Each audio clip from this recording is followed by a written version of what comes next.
There's a little bit of... It's time! Yep, NFC TakeOver Brookings tonight. I feel so conflicted with this Conor McGregor, Nate Diaz thing. All right, we're caught up. I was waiting for the lag to catch up. Are we live? Are we live? Yeah.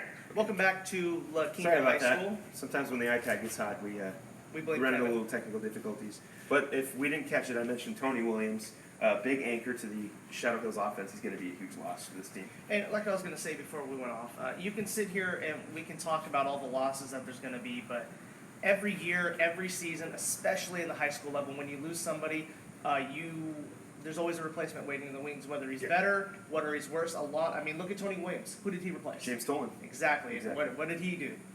Who, James Dolan? Oh, yeah, they both did a lot. Yeah, So, exactly. I mean, those two are essentially interchangeable. You can go 1A on them. So, you're losing to a guy like Bo Berryhill at Palm Desert. Maybe you get the next future 3,000-yard rusher in the DVL coming. Let's switch gears before we get to the top five. This is what they call kind of a teaser, but so we'll kind of move on to a different subject, and we will come back to the top five standout athletes for football. And let's switch gears and talk a little bit about some of the other sports that go on during the fall season. Obviously, we have water polo, cross country, girls, golf, and tennis, and of course, one of my favorite sports because across the board, any team at any given time can be basically league champion, and that is girls volleyball. It's so much fun to watch. But I want to switch gears to. I want to talk specifically about cross country. Yeah, that's great. That's a great set. Right Okay, good. I want to talk a little bit about cross country. We saw what we kind of saw what we expected to happen in the near future, and that is sports thinking outside the box when it comes to alternative training methods. We've seen a lot of schools go to like a lot of like football, going to a cross country style of training. That's where a lot of athletes start joining. Like I said, the comeback of football players joining the track team and running more than just the 100 and the 200, running the 400, running the 800, doing hurdles like Orlando Wallace did, and we know that Jordan Wallace also is going to be. You know who I credit for this trend? Chip Kelly. With his fast break offense that he ran at Oregon, taking that to the NFL to a grander stage, seeing the players go.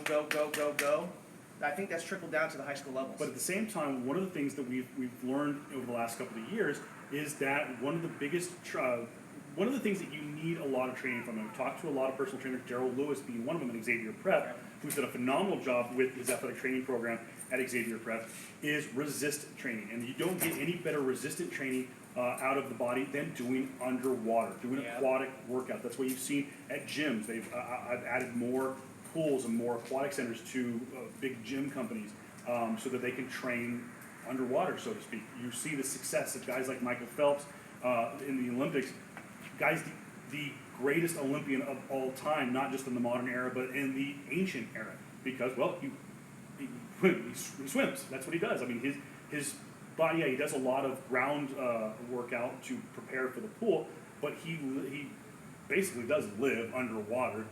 So he's the closest thing to Aquaman that we have. Yeah, I like how they recasted it too. They kicked out what's his name from the Justice League, and they added Michael Phelps. Jason Momoa. Yeah, I don't know about. Oh, I thought you were being serious for a minute. I was gonna say I didn't hear they kicked. And then Usain Bolt's going to be the Flash. He's going to be the Flash. That's so, pretty good. I got to say, Who's Ryan Lochte going to play? The Joker? that was a good one, sir. Yeah.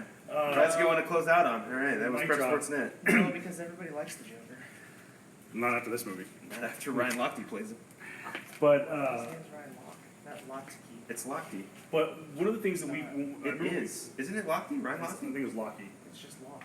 No, it's not. It's Lochte. It's just Locke. It's not Locke.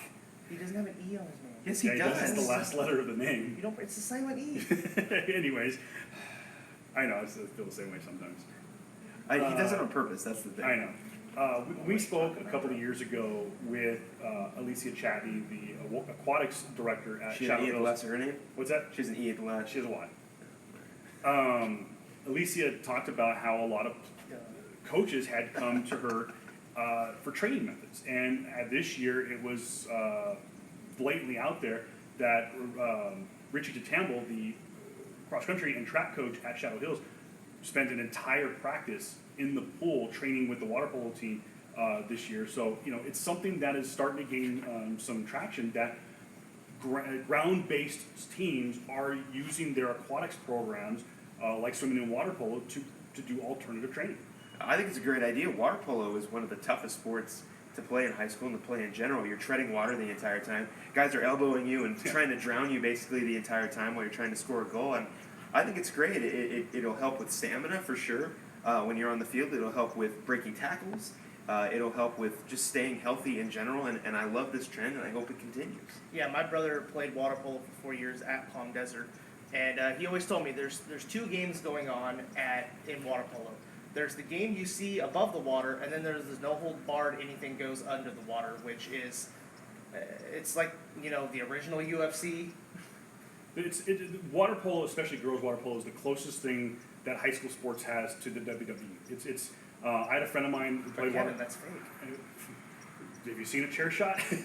I had Look, some aspects are real, but it's fake. There was a friend of mine who played water polo here at Quinta High School, and she was not a fan of professional wrestling, but she said the closest thing to compare girls water polo to is a cross between swimming, soccer, and professional wrestling. And she's like, the only difference between professional wrestling and girls water polo is there's no chair shots. But everything else, Not yet. clawing, scratching, having to wear multiple suits, having to file down fingers, wear tape over your fingers, it's a dirty sport. But they are to get from that side, like I said, the underwater side of the sport, the above water, the athleticism, having to tread water for 90 minutes plus. I can't do it. Having to be physical, even above water. We saw in the Olympics a guy threw a right hook in a quarterfinal matchup. It was a dirty play, but that's this kind of stuff you have to deal with in water polo. I freak out if my feet don't touch the floor. That would freak me out. What you can't in water polo is actually a foul. Yep. Jeez. But you So do they have a ref underwater? No, but you can tell. If your feet's touching the floor in an Olympic-sized swimming pool, You're Yao Ming plus 12, right? Exactly. times 12. But I just love the fact that they are using water polo, using swimming as a training utensil. We've seen with wrestling, the alternative that they've gone to is yoga. Actually, of all things, A lot of that's we've flexibility. seen. Exactly. Jim, you and I being obviously no secret huge wrestling fans, but across the board, not just in professional wrestling, but in sports in general, and not at the professional level, but the collegiate level and at the high school level. Diamond Dallas Page, his DDP Yoga, which is a modified, Revolutionizing everything. it is a modified version of yoga, has become the highest, literally, form of alternative training methods for a lot of athletes, specifically football players, wrestlers, track and field athletes. Obviously, it's had a huge success in the realm of professional wrestling, All sports. which has gone across the board to the UFC and to the octagon and mixed martial arts. But we've seen alternative training methods rise in high school sports. Obviously, yoga is one of them, and now we're seeing aquatic sports being used. We had Ron Shipley 2 years ago to talk about how he was going to reach out to his aquatics program to do training methods for his players. Yeah. It's a good idea. It is a great, Fantastic idea. Plus, you kind of mentally and psychologically trick the players into thinking they have a day off going into the pool, to where they work, and when they're done, you feel it, but in your head, you're still thinking, we had a whole day in the pool. This wasn't that bad. Also, I don't know if you saw, but Rancho Mirage got a new water polo coach. It's Dominic Kirby. I used to go to high school with him. Oh, cool. So Yeah. the nice thing about it, too, is you're seeing D'Anza League Trump schools. Sportsnet exclusive. Take that other show that used to be ours. But you are seeing the D'Anza League add more aquatic sports. Shadow Hills was primarily the lone team in the D'Anza League before they moved to have an aquatic program. I'll tell you one thing, side note, I am ecstatic. I mean, so geeked for the water polo season this year because of Shadow Hills. This is something that the school, that the coach, the players have been waiting for a long time. They've booked Desert Valley League teams over the past. Have they had ultimate success? No, but they've played teams like Cathedral City. They've played teams like La Quinta, Xavier, Palm Springs, and they've had moderate success. But now they have to swim against them and compete against them in water polo. This upcoming, it's boys water polo in the fall. I said girls earlier. Boys water polo is in the fall, girls is in the winter. I'm really excited about the boys water polo season this year, especially to watch Shadow Hills and how they're going to do. I know they're going to be losing Josh Purification. Who Best name in high school by sports, yes. period. Yep. specifically for the fact that he was in aquatics. Yep. Or Pacifically. Yeah, there you go. But You can swim on the Pacific side of the state. Yes. really There's a looking water forward, reference. really looking forward to the Desert Valley League water polo season, and at the same time, yeah, wins and losses in the regular season do count, but it's also an opportunity for Shadow Hills to compete for the first time in a carousel, which of course is the post-league season tournament that the Desert Valley League has, and it's a lot of fun to watch. It actually has a legitimate league championship game. Don't know yet where that will be, but I know that when we find out where it's going to be at, we will be at that game to have some kind of preview for it. Water polo is so much fun to watch. Oh, like I said, my brother played all 4 years. I remember one time I had to physically be held back because I didn't know it was a sport when I was younger. And this guy was like all up on my brother, so I tried to dive in the pool to help him. Oh, what brothers will do to help And then each I other. got tied down to a ladder. That wasn't that much fun. Moving right along, let's get to the top 5 of our preseason top 10 for football players. By the way, we will release hopefully a preseason for volleyball and some of the other sports in the coming week. But let's move right along to number 5. We're here at Quinta High School. Why don't we talk about our first Blackhawk running back, a guy that really kind of saved the season for the Blackhawks in 2015, and that's Benji Cordova. Absolutely. Benji Cordova came on like a ray of light during the season because they were kind of struggling for a little bit there in the early part of the season, but Dan Armstrong always schedules really tough-nosed opponents in the first preseason games. And when Benji Cordova came on, you can just see that change of pace. You saw it, case in point, in the flag game when things were struggling there for a little while. Benji Cordova came in, change of pace, and really helped get the momentum back for the Blackhawks. It didn't ultimately work out in their favor, but you could see something bright growing there. When you lose a player like Chris Rom-Toribio, who is just, his nickname's Turbo. He's a speed back. He ran for a lot of yards, ran for a lot of touchdowns. And you're wondering, how are we going to replace him? And someone like Benji Cordova can come in and be a complete game changer. And like Jim said, when they needed him to run the ball, he ran the ball. And he gave Quinta a lot of confidence in their future. I'm looking for big things for Benji Cordova. I know you have them winning the DVL this season. I have Shadow Hills, but look, I wouldn't be surprised if Quinta did take the DVL, but I'm still rolling with the Knights. And it's going to be because of Benji Cordova leading this back for the Blackhawks. Great hands out of the backfield as well. And I was just going to say that not only does he have great hands coming out of the backfield as the running back, but he has great hands coming out of the backfield as a wide receiver. Don't forget that even though they lose Michael Avina to graduation, so they don't have a true blue stereotypical quarterback coming, which they normally don't at Quinta High School, but I guess you really don't need much of a quarterback to just do a little dump pass in the flat. Expect Benji Cordova to, much like Marcus Pryor will for Rancho Mirage, come out of the slot backfield position and get a little extra yards receiving wise. Speaking of which, moving right along to number 4, Marcus Pryor, quarterback / wide receiver. We call that a segue. Maybe even a little bit of running back for the Rattlers. This guy came out of nowhere in 2015, just like his team did. And again, that's not a knock on Rancho Mirage. We just didn't expect this out of the Rattlers in 2015. But Marcus Pryor took the league by storm, took the Valley by storm with his athleticism and his ability to create plays out of nothing and his explosiveness. And the kid is an amazing talent. Marcus reminds me a lot of a professional quarterback named Russell Wilson. And like you said, he's a guy who can make plays out of complete nothing.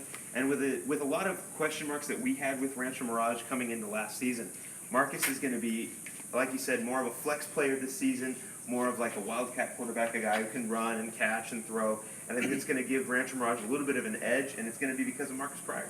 Yeah, not only does it remind you of Russell Wilson, we were there for the Rancho Mirage coming out party week 0 against CV last year. We talked about it to nauseum. We didn't expect that out of them, and we continued not to expect that out of them all season because you never knew what you were going to get with Rancho Mirage, but you knew it was going to be a fun game to watch. You knew it was going to be a physical game, and it started right there at quarterback with Marcus Pryor, who now makes the transition to wide receiver. We saw him get a couple of wildcat-type plays out of the receiver spot last year, and he looked good. I'm not too sold on his route running because I haven't seen anything out of that yet, but I would imagine with the athlete that he is, he's very coachable, so I think he's going to be fantastic transitioning there. And of course, he stayed active too. He's a 3-sport athlete.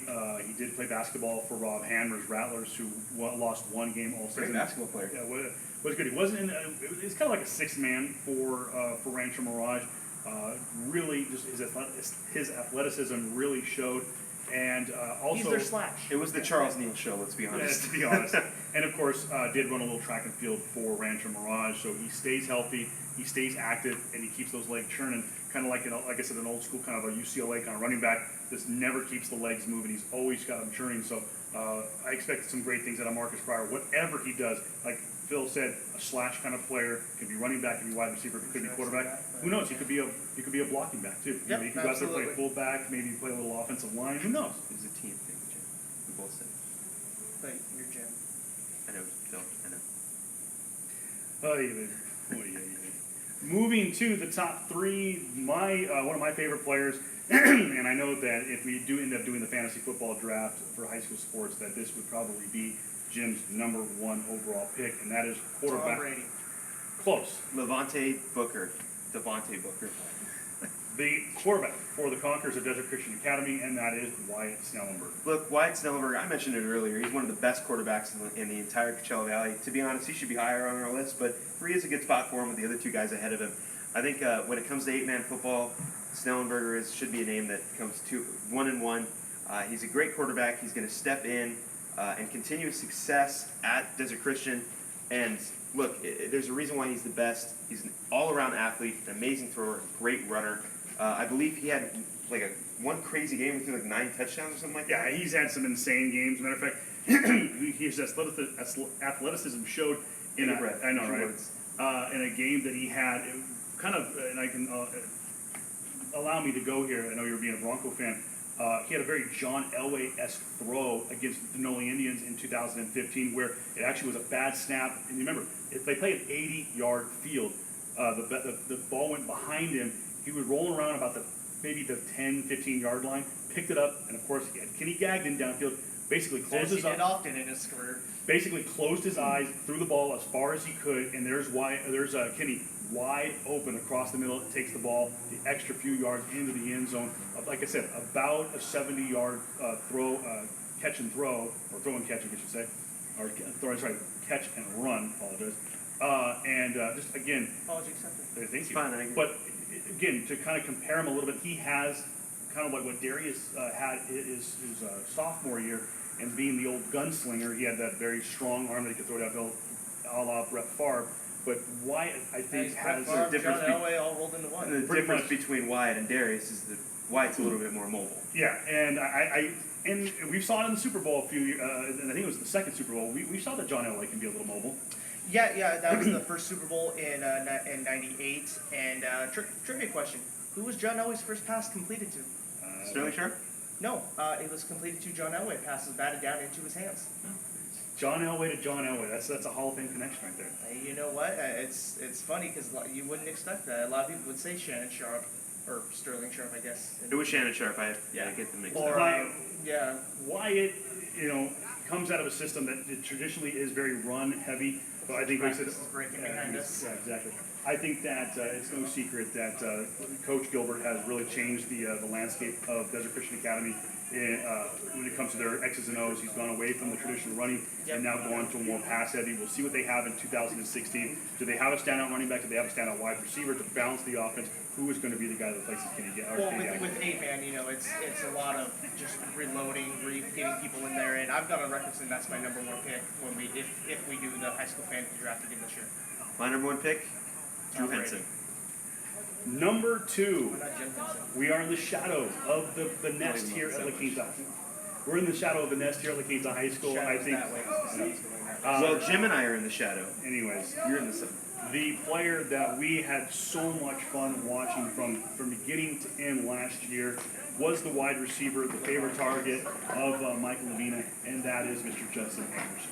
Justin Anderson is another exceptionally good athlete at La Quinta. Like you said, Kev, he's a lot of fun to watch on the field. He's a wide receiver. At times, I thought he was playing running back. I must have mixed him up with somebody, but He's like Marcus Pryor. He's just all over the field. Exactly. He's a great athlete. Another guy alongside Benji Cordova that's going to continue the success at La Quinta High School.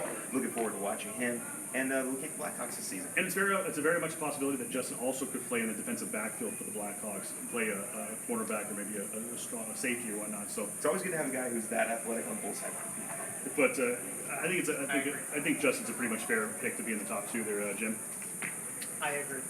No, what I was So going on to that say tough before one, I huh? was so rudely interrupted by Kevin Powers was that Much apologies. our big argument during the flag game was that when he got the ball, Justin Anderson, when now I'm talking like Phil, when he got the ball, the chains moved.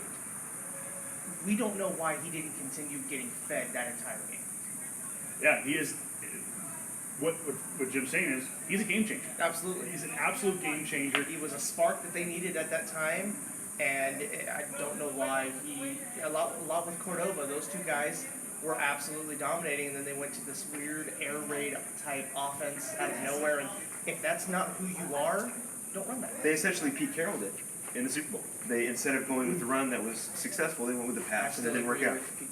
I don't. One of the players that I was going to mention before that's going to be a missing piece to the puzzle of the team in the Coachella Valley is probably a reason why in that particular game the Blackhawks weren't as dominant as they needed to be, because this player in the past has been one of the most dominating players on the field, and he was on the offensive line, and that was Robbie Palomini. He is definitely going to be missed in 2016, but he didn't have a great senior season. However, he was injured a lot. He was injured a lot, and it really had an effect on him physically and mentally.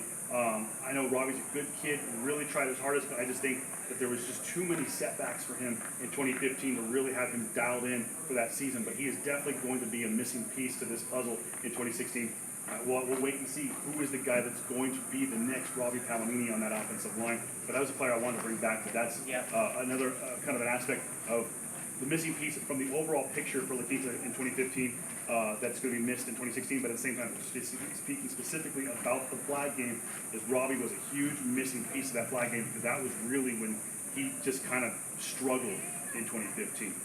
Our number one spot, I think that this could be a controversial pick. Maybe not. I think it is. Maybe not for Phil. I don't think the pick itself is controversial. I just think maybe the placement is a little. Well, let's go around the horn. I know that we've pretty much agreed for the most part on this list.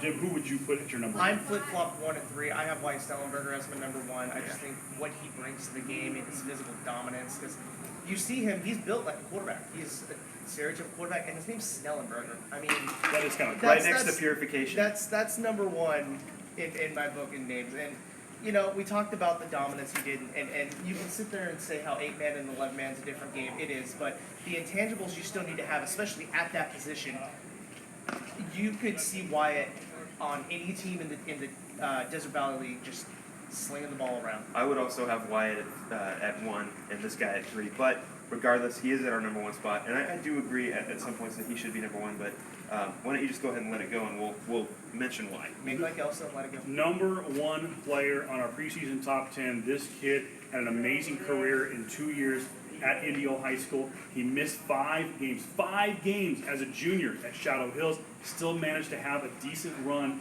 in him in 2015, despite the fact that the team as a whole struggled last season. This year, the sky is the limit. He has an entire season under his belt, barring any kind of injury or any kind of catastrophic situation, but he's a smart kid, so we know he's going to get the job done in the classroom. Can he stay healthy on the field? Can the offensive line at the school support him and block for him? And that is our number one, at least from my standpoint, the number one standout athlete preseason pick is Seth Morales, quarterback for Shadow Hills. Seth is a great quarterback. He's a great pocket quarterback. He can run a little bit. He had a lot of success at Indio. He's going to try to continue that success at Shadow Hills and finally get an entire full season from preseason to the starting of the first game to work with Shadow Hills to try to develop some relationships with the receivers and the new running backs. I like Seth. I think he's going to give some stability at the quarterback position. The thing is, and the reason why I would have Wyatt at number one and Seth at number 3 is because Wyatt is a proven quarterback. We know how good he can be. We don't know how good Seth can be with a full season under his belt. Wyatt's had almost basically 4 seasons to continue to be a good quarterback for Christian. But look, he's on our number one. I will continue to stick with it. That's fine with me. But Seth is a great quarterback. I'm looking for a lot of success from him, and he is really one of the biggest reasons why I have Shadow Hills winning the DVL. Take a look at the schedule for Shadow Hills. It's not going to be an easy start to the 2016 season for Shadow Hills. Jim, the true test for Seth is going to be in the preseason. He opens up on the road at West Valley, then has to go on the road again. Though it's local, he'll have a little bit of home support on the visitor side, actually, when they go to the Snake Pit at Rancho Mirage. Then has to go back up the hill. Actually, I'll tell you the back. He will be at home against Talkwitz at Hemet Valley team. Oh, they don't even get to go to Talkwitz? No, but they do get to go to the home of the Bulldogs. They get to go to Hemet the following week. So 3 games against Hemet Valley teams. They have 3 games on the road to start off their preseason, this is going to be a true test for Seth Morales and the Knights of Shadow Hills. It is, and a lot like Phil, I personally have him as my number 3. We saw a little bit from him yesterday. He didn't look too comfortable in some of his throws. Of course, you can take away from that, it's a scrimmage. It's the first time seeing a different body than what you have normally in practice, where you can kind of afford to cheat a little bit because you know the tendencies of your guys, but a lot of that stuff will carry over from a coaching standpoint, so that's something that I know they're obviously gonna, Coach Shipley's gonna get with him and work on that. But he just looked a little rusty yesterday from what I saw, and it's not. He's a fantastic talent. We were kind of surprised by his athleticism running the ball last season. We didn't expect to see that much out of him, but he looked really good running that kind of weird modified option that they ran. So obviously we expect big and great things from him, and he is, I'm not saying he's not worthy of our number 1 spot, but he's definitely worthy of our number 1 spot. Show me. I agree. Show me It's a something. lot of unproven, sort of Exactly. plays and play that we haven't just seen yet from Seth, and he did lose a lot of targets. He doesn't have the reliability of Tony Williams anymore to be able to just hand it off to him and get a couple yards ahead. But he's number 1, and we're happy he's number 1. The one thing that you can say that he has going for him was missing those 5 games last season, strictly because that meant somebody else was getting work with the first team offense, and he was getting work with the second team offense, which now has become the first team offense. That is a completely overlooked situation, Jim, that you bring up. That's The why guys that he trained with in the off season, the guys he trained with in those five down weeks, was he was training with the guys he was going to play with consistently in 2016. Obviously, we know that one of his targets is going to be Sunshine, who was the backup quarterback for Shadow Hills. We do know that Ron Shipley having to completely change his offensive scheme for 2016. It's no secret with his time spent here at Quinta High School under the tutelage of Dan Armstrong for so many years, he has adopted a very strong, run-happy style of offense. Reason being, too, was Everything's strong about that man. Have you seen his arms? true. But at the same time, is when you have a young team like Shadow Hills is, that they're only in about their 7th or 8th year of existence, is the easiest thing to coach. You run the ball. Yep. And it teaches the basics, run blocking, opening gaps and stuff like that. You don't see typically a prototypical quarterback and wide receiver come to a brand new school and be established. Though they did have early on some success at throwing the ball, they were never a West Coast offense style of team. They weren't a pass type of team. They're going to this year, Coach Shipley said that's going to be one of the biggest challenges for him in 2016 is being able to coach that style of offense, being able to coach a guy like Seth Morales. And talk about difficulty in coaching. Coach Shipley's job is going to get a whole lot easier with the addition of Aaron Wiltrout returning to the gridiron. I personally played under him. We talked about it yesterday. He will whip your butt into shape. So getting those kids from the JV level that move up through the ranks to the varsity level that are already disciplined in the Trout mentality, it's going to make a lot of things easier for the varsity. It's going to make an all-around better product for Shadow Hills. I can also speak to that too. I played under Coach Wiltrout at Shadow Hills for basketball, and I can tell you we ran a lot. So you can expect a very well-conditioned JV team. Absolutely.